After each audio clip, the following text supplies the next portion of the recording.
Hello. So my flashbulb memory would be Hurricane Katrina. And that is a flashbulb memory because that day when Hurricane Katrina happened and a couple of days after that, me and my mom was in Chicago. And we were on our way back from Chicago to come back to Atlanta. And we were in Hammond, Indiana. And because of all the Hurricane Katrina victims having to be evacuated or leave New Orleans, the buses were so full to get back to Atlanta that we got stranded in Hammond, Indiana.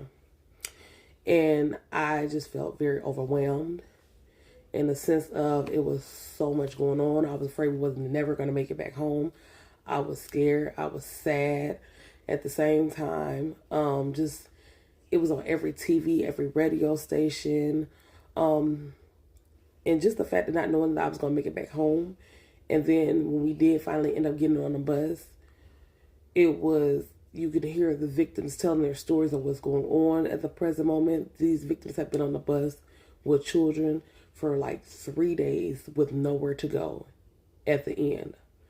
Some of the details I remember, like the vivid images on TV of people just sleeping on top of roofs of buildings, the overcrowdedness of the Superdome, people not having no food, nowhere to go, no money, nothing.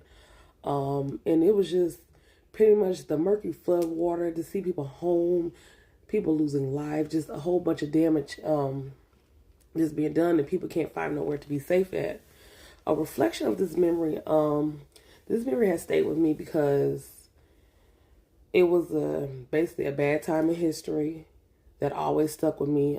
It showed like vulnerability of people in crisis and how they aren't able to do things in such a crisis, in such a quick situation. Some people don't have money stashed away to, I could just leave and go somewhere else. Some people don't have enough money for a hotel. Some people don't have enough money to do a lot of things. And people don't think like that. People think of the time as of right now and not later on in life or anything that can happen. And just being on that Greyhound, it just made me feel like it was so much. And to this day, that happened in '05. To this day, it's 2025. I have not taken a Greyhound. Like, this still scars me on like just being stranded, not knowing where to go, listening to people's stories, watching those children suffer. And to this day, I've learned to put money to a side. So just in case something happens, we have something. But that's it. Thank you so much.